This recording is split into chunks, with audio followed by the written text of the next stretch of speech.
All right, good afternoon and welcome to today's virtual design review panel meeting. Today on our agenda, we have a development proposal at 8 Shoreview Place in Stony Creek. I'm Edward Winter, urban designer with the City of Hamilton and host of this meeting. David Cluzio from the design review panel will be chairing this meeting. In addition to our panel members, we have the applicant team, city staff, members of the public and media observing this meeting. Members of the public are welcomed here to observe the meeting, but will not be providing comments or questions today. This meeting is being recorded and will be uploaded to the City of Hamilton's DRP webpage. Lastly, a reminder to our panelists, please keep your microphones muted while not speaking. Thank you for attending our design review panel today. David, please begin when you're ready. Sure. Good afternoon, everyone. Edward, can you confirm that this session is being recorded? Yes, we are recording. And are there any changes to the agenda today? No changes. And I assume by silence that there are no conflicts of interest with any of the panel members. Okay, as Edward's already said, on the agenda today is the review of 8 Shoreview Place. The lead planner in the file is John Paul Leocono. I don't know if I've pronounced that. I apologize if I have incorrectly pronounced that. Who is available to answer any policy questions, and Edward Winter will make a brief presentation. So good afternoon, Edward. We're ready for your presentation, and please keep the presentation under 5 minutes.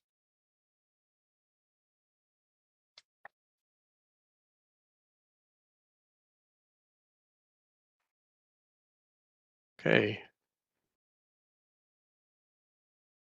Right, our development proposal is 8 Shoreview Place. This is along the QEW and Shoreview Place along the lake shore in Stony Creek, as shown here.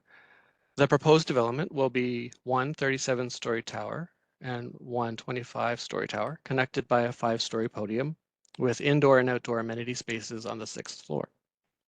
The development proposes 730 residential units and a total of 968 parking spaces. There are 5 commercial spaces, 913 for residents, 48 for the existing retirement building, and 2 spaces for car share. This is a photograph looking at the subject lands towards the southwest. Looking east along Shoreview Place.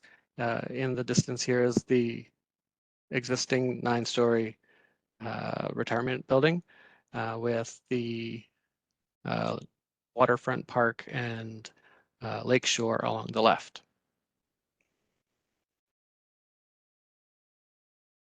Here's a conceptual site plan showing the 2 towers and amenity space on the top left corner, a shared drive, and the existing building to the right. In terms of policy environment, this is in neighborhoods within the urban Hamilton official plan. It is just outside of the urban lakeshore secondary plan in Stony Creek.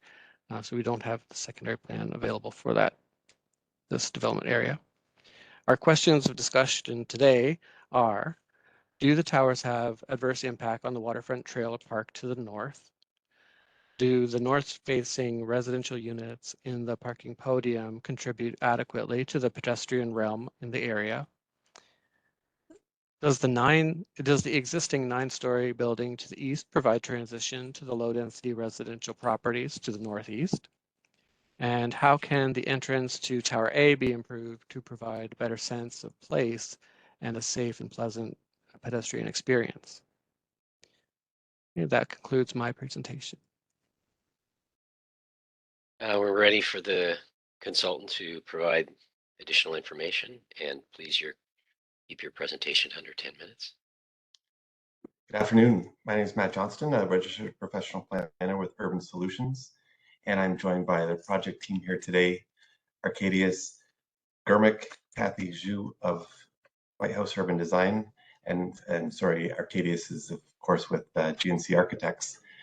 This is an exciting day. This is the last site within a block from Green over to Millen on the north side of the QEW, an area that I've been involved with since 2008. And this piece really represents the last parcel to go through some development approvals. And we look forward to taking you through this presentation. And one part that was important about that is how the history of this area was originally approved with the draft plan of subdivision for 16 apartment tower blocks. Only 2 of those came to fruition over on the west end of the area over at Green Road, north of Francis. And as part of the approval process that we went through with the City of Hamilton, we designated this site as well as another one on the west end towards Millen with no height limitations. And that was purposely done in order to keep some of that density on the north side of the Queen Elizabeth Way here. And like I said, we look forward to taking you through the design that we're bringing forward today. Last but not least, I do just want to acknowledge Andrew Solomon, who's joining us on behalf of the owner. So with that, I'll turn it over to you, Arcadius. And we look forward to answering any questions after the presentation. Thank you, Matt. Will you be sharing the presentation, please?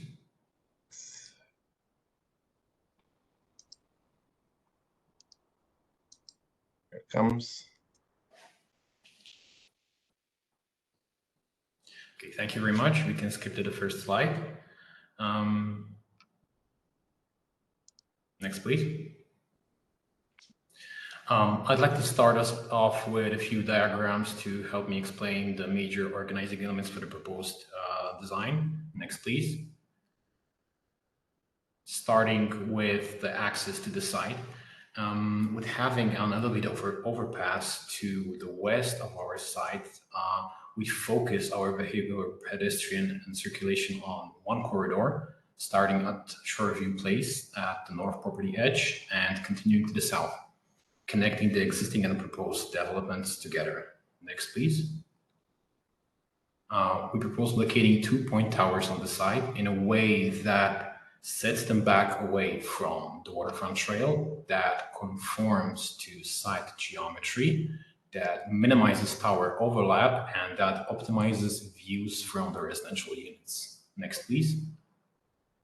And we do recognize that the views to the north as being the most attractive, valuable views for residents. Next, please. And in response, we propose to create a series of terracing floors connecting the point towers to a podium and providing private amenity areas for the residents, as well as connecting visually the heights of the surrounding mid-rises with our proposed design. Next, please.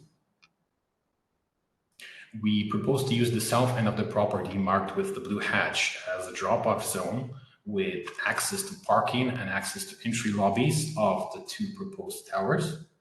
And with that approach, we were able to free up a significant portion of the site at the northwest corner for a large landscape open space at grade, looking onto the waterfront trail to the north.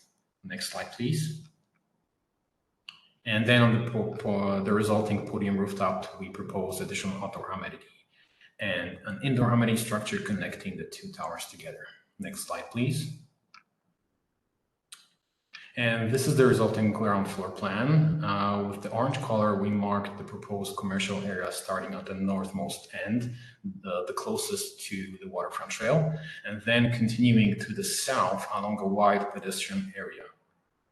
The blue marks the residential units that we proposed along the edge of the open landscape space that animate the area and provide eyes on the street. And with purple would be the common areas, with the largest ones visible here being the building lobbies.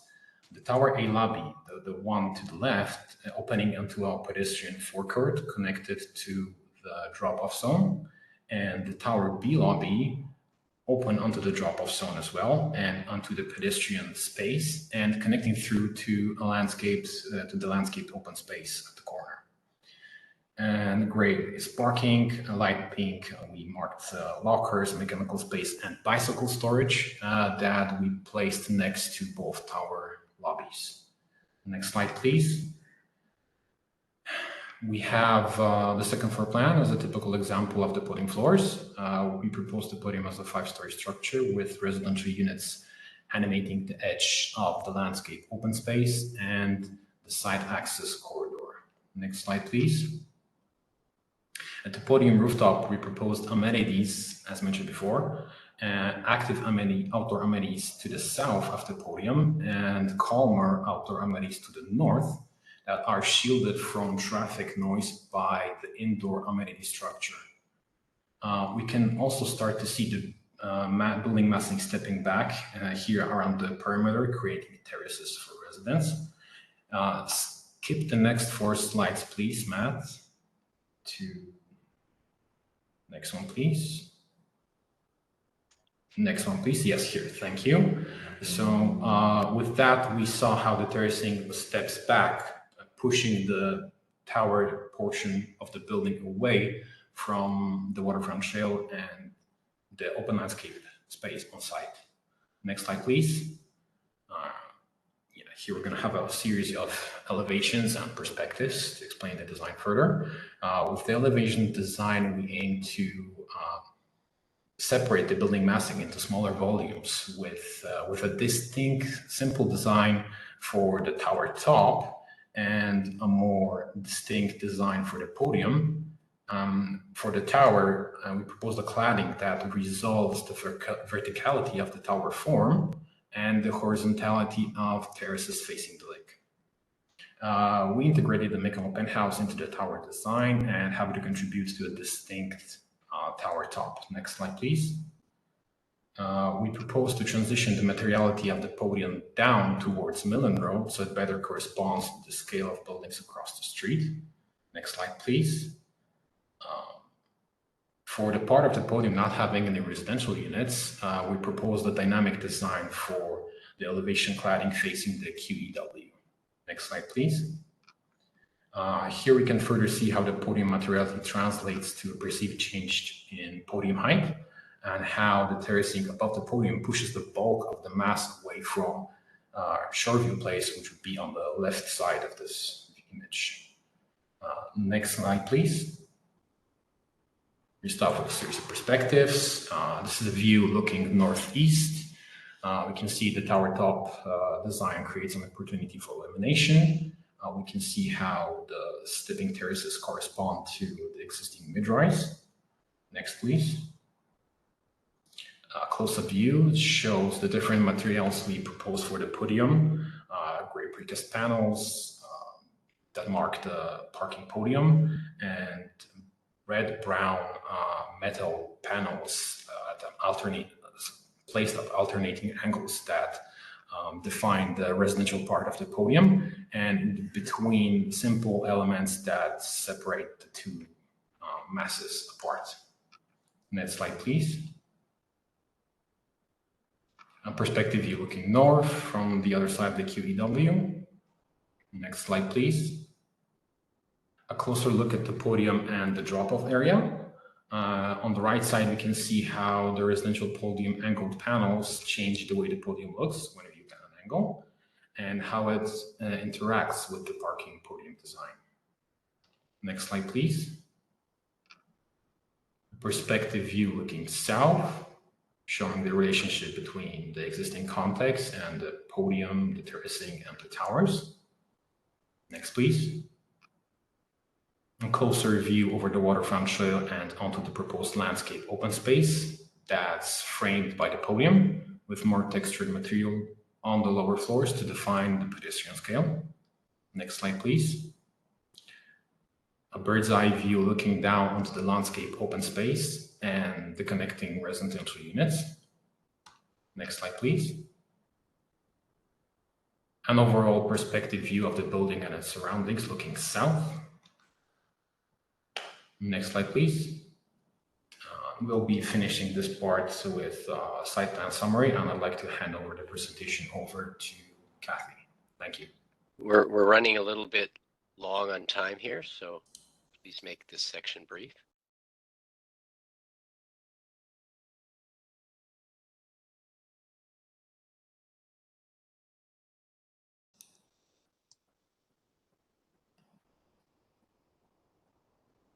if somebody's talking, they may be muted.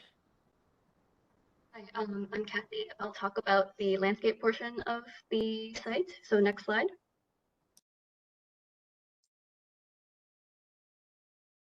So the site layout provides an opportunity to provide a large outdoor amenity space at the northwest corner of the site. The streetscape along Shoreview Place is lined by a double row of trees with walkways to the commercial units, as well as a beautiful park-like amenity space. There is visual interest created by the diverse vegetation, pathways, and surface materials, which will activate this corner and create a visual landmark to the area. The upgraded corner also features a three-way signalized pedestrian crosswalk, which connects to the waterfront trail to the north. There are plantings that are strategically placed to help with providing privacy, defining space, and buffering wind. Coniferous trees are proposed in specific locations to mitigate the impact of the prevailing northeasterly winds. And the space itself features a variety of hardscape and softscape areas with a variety of ways to program the space in active or passive ways. And then that sums up the landscape portion of the presentation. Okay. Thank you Thanks, very Kathy. much. Are you, I assume that's it. That's correct. Okay, Back over to thank you. So I'm just going to turn it over to the panelists for questions. And the first one is Jennifer Sison. Thanks, I Dave. didn't get that right, did I? Sisson, so close. Sison, sorry. So thank you for your presentations. I just had a couple of questions. I wanted to know a little bit more about the relationship with the two-story units that front on the amenity space. It looks like these are accessed from the second floor. Is there any intent to have a patio or access to this amenity space?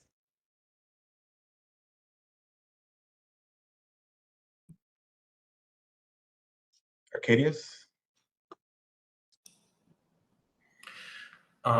Yes. So we didn't design access at this point, but certainly that's something that could be considered.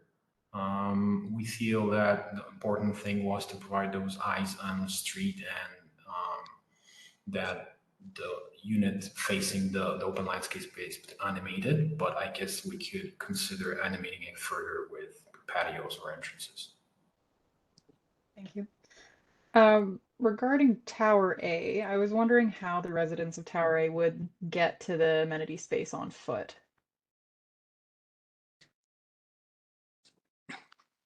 You mean the outdoor grade, one. the The grade grade level? level one, yes, sorry.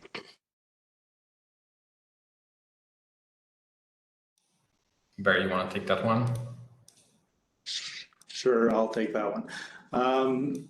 So they could do it one of two ways. One would be to go back out and through the actual Tower B lobby because the towers are interconnected above grade. So residents could cross over on the amenity on the podium to go back down to grade to get to that outdoor space. Right now, we've looked at a possibility of carrying the lobby through for Tower A, similar as we did for Tower B, to the, let's call it the west side of the site. But because we have that abutment there with the raised roadway, we would have to get into some detailed sections and grading to see if we can provide a walkway that would actually go along the west side of the property that would then connect through to the one that's on the south side. So you could basically walk around the entire property. But we have to get into some detailed analysis of that side of the site. Okay, that's actually really helpful to know. Thank you. And my last question was about the back access for both towers and drop-off area. I've noticed that's all kind of a covered area. What is the kind of plan for access, lighting, and surveillance? Or what do you see as likely for this area? It's going to be, I guess, the best similarity would be like a hotel drop-off where it's all very well lit. Obviously, the two concierge have eyes onto that motor court. So it's meant to be more of a porte cochere rather than, how it might look like it's just a driveway. Okay, that's all my questions. Thank you. Eldon.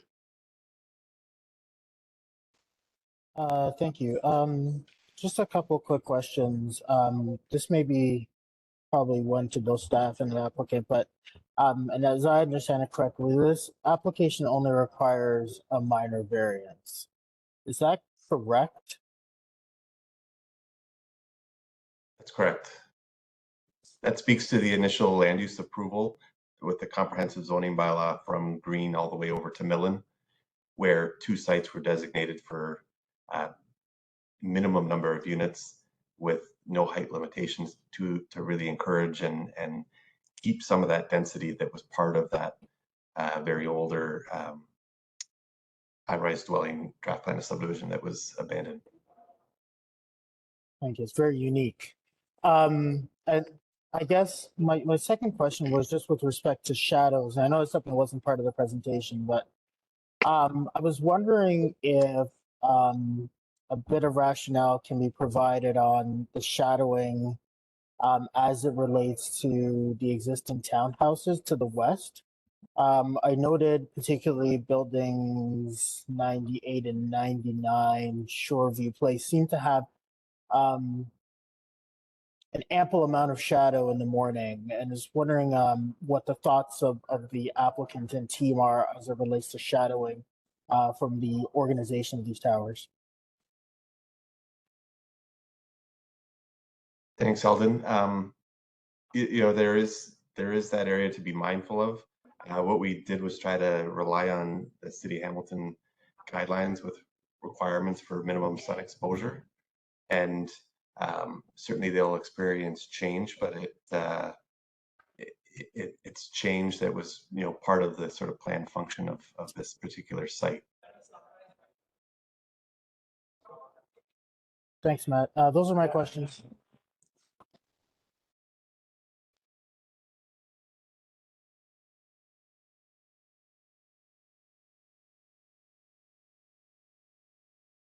Questions over to me now then, David? Oh. Sorry, I thought I didn't realize I was muted. Yes, Jennifer, your turn. Okay. I have a couple questions, and I do apologize because I had computer problems and had to dive out and then dive back in. So I may have missed answers to these questions. So don't re-explain. You can just say that you've answered that. My first question is about sustainability. So what sustainability measures are incorporated into the building? Okay, New Horizon, for these sustainability for this, we look at, you know, smart engineering. So we haven't gotten into that level of detail yet with the actual client, with our client, but it's something that, you know, we will obviously be looking at very closely for this development. Okay. And again, apologies if this was answered in the presentation. This is seniors housing? And no, this is not seniors housing. The ownership on title could certainly lead you to believe that. In relation to the existing building on site, Seasons is I call it a sister organization within the Launa Fengate family. So that's where you were picking that cue up from. okay. And so this is condo, not rental. This Correct. is condominium purchased. Okay, thank you.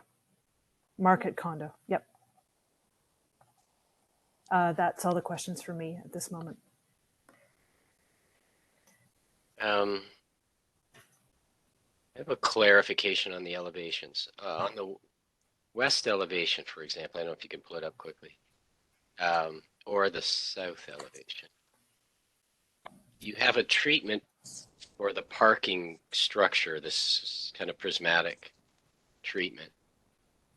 But at the base of Tower A, it does, yeah, your plans seem to show parking in there, but the actual treatment on the base of Tower A doesn't seem to match the content. Is that, or am I misunderstanding the elevations?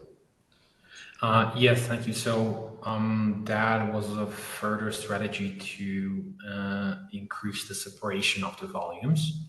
So it is not only following function, but also different massing, so to break up the bulk of the building into smaller volumes.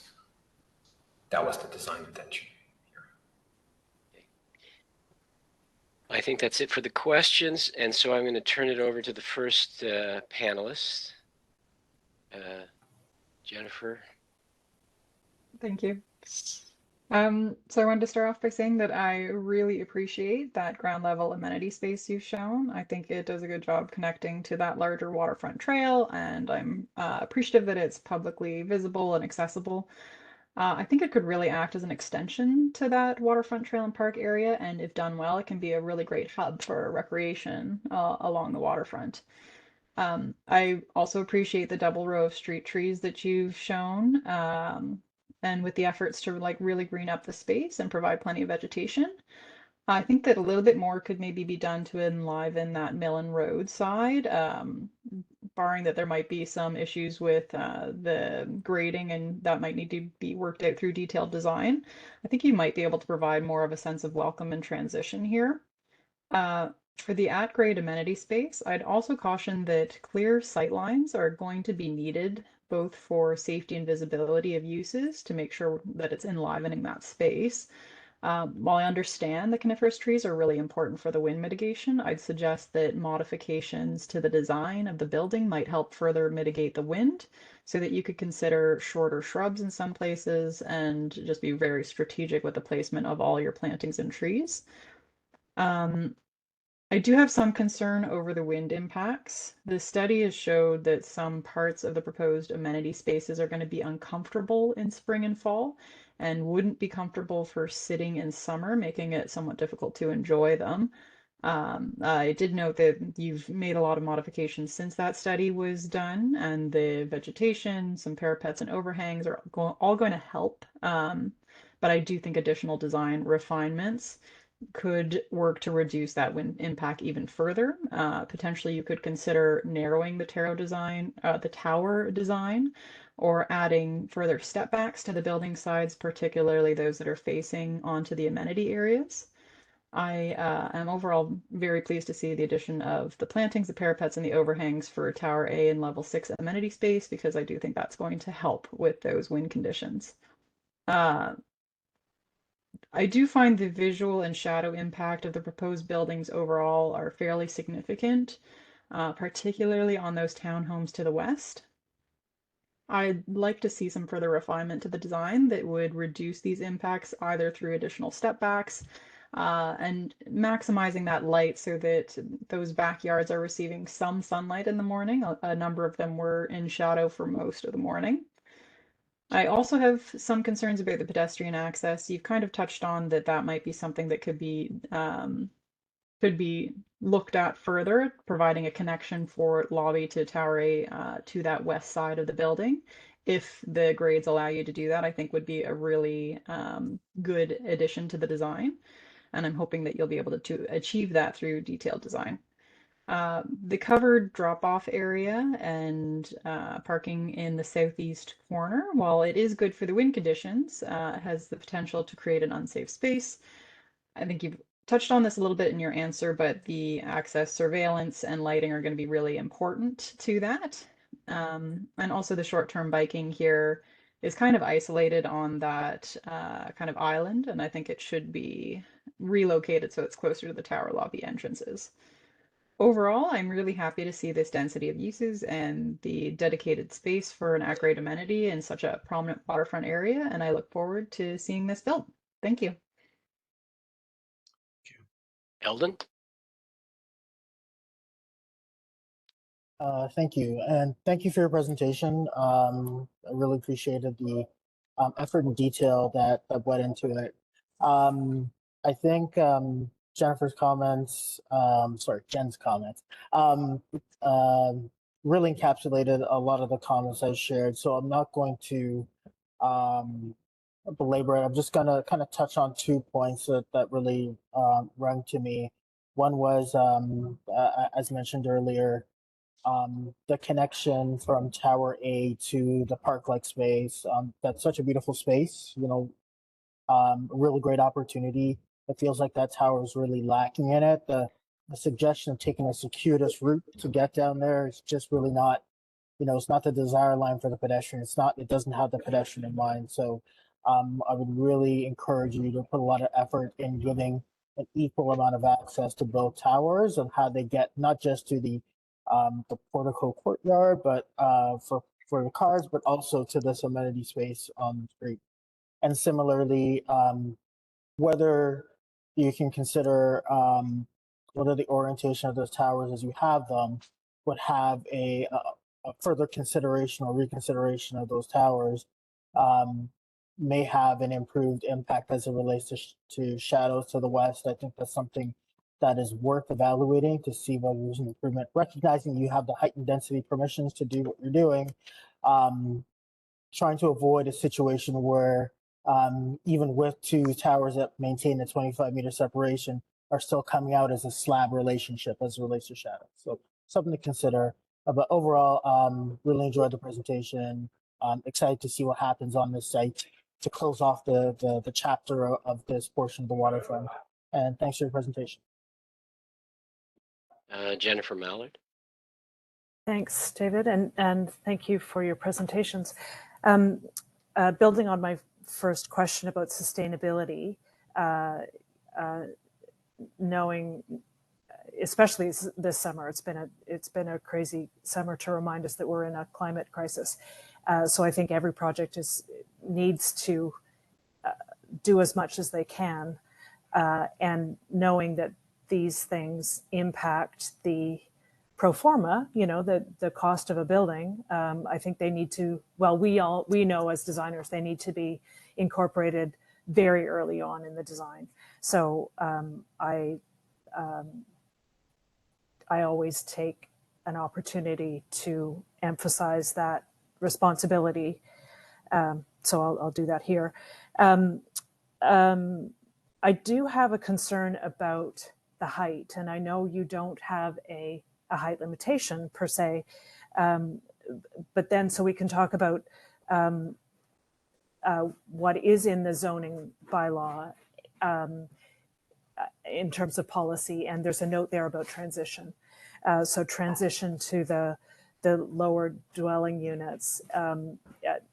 We go from a 2-story dwelling unit to 25 and 30 stories. So I find that transition a bit harsh. I think because there is a lot of developable land along the lake shore there, this really sets a precedent. This will be such a strong, iconic, you know, piece along the lake shore that it's really setting a mark. So I think with that, there's increased responsibility to do it really, really well.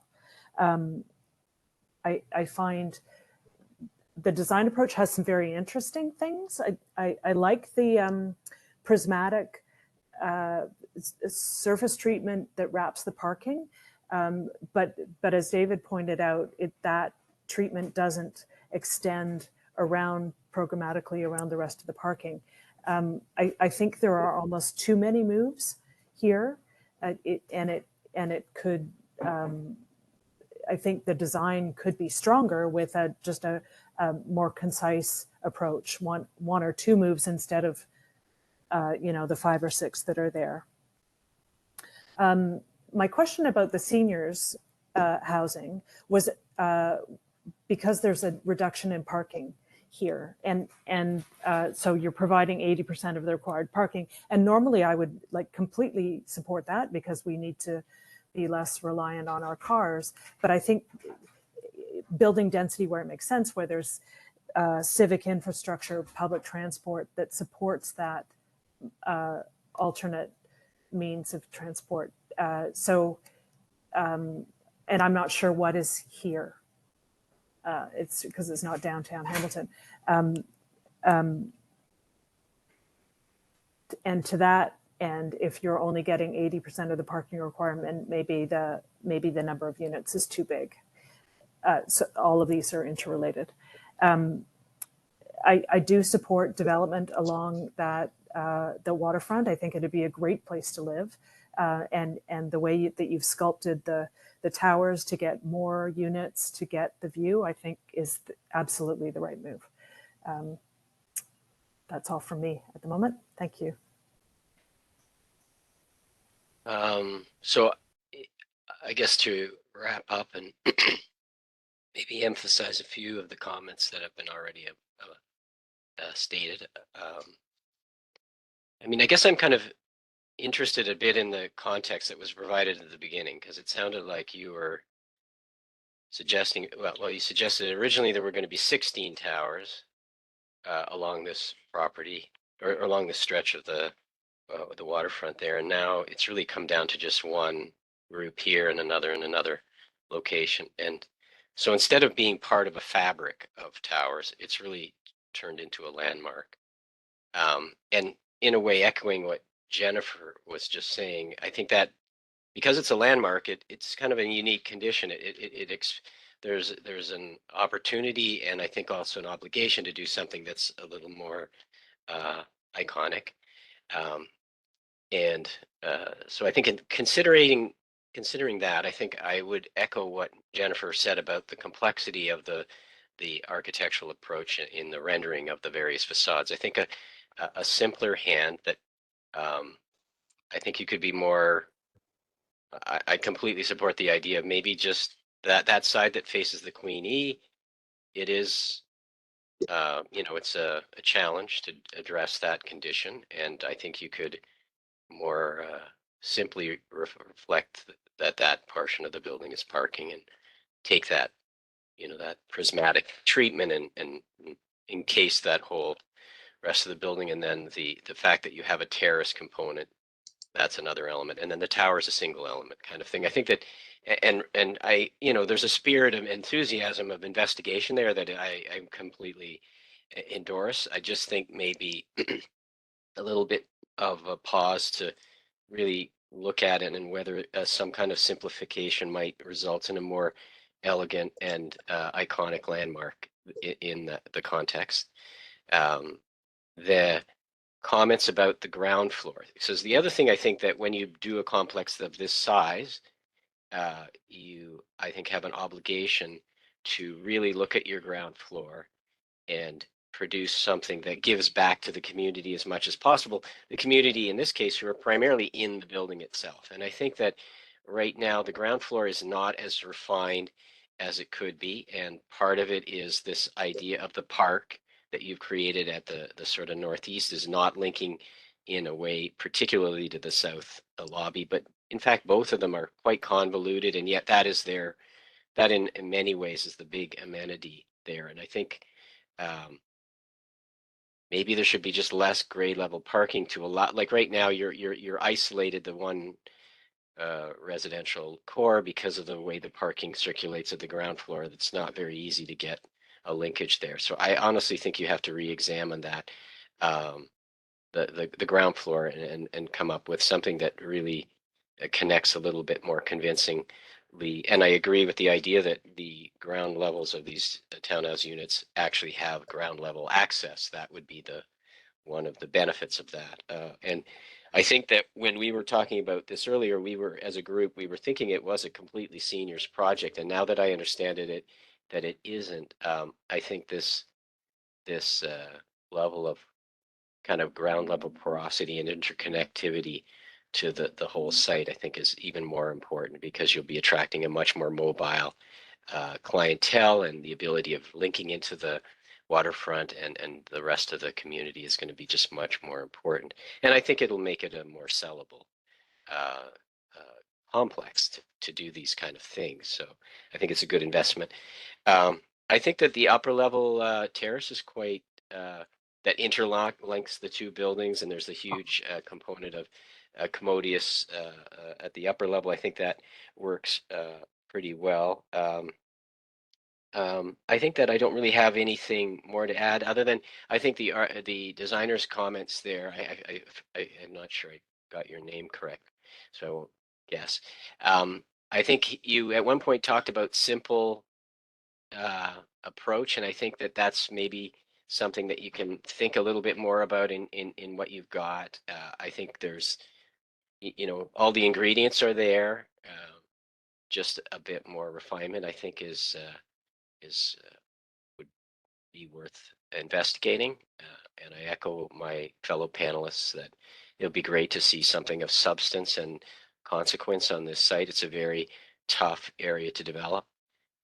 And clearly the years since the original master plan went forward have revealed how those other 15 towers or 14 towers weren't successful in their realization. And so it would be great to see something that is going to be exceptional there just because of its scale, and that the architecture and the design would be great if they match that opportunity level there.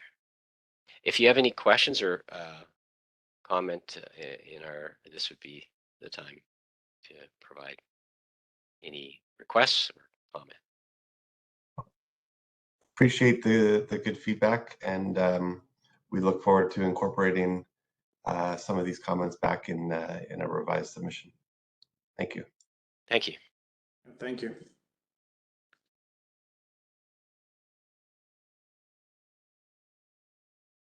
I think we're done. I think we're done, right? Yeah. Thank you, everyone, for Thanks. participating in the design review panel. We'll take a brief break and return at 2:45 for the next meeting. Thank you. See you shortly. Thank you. Bye. Bye.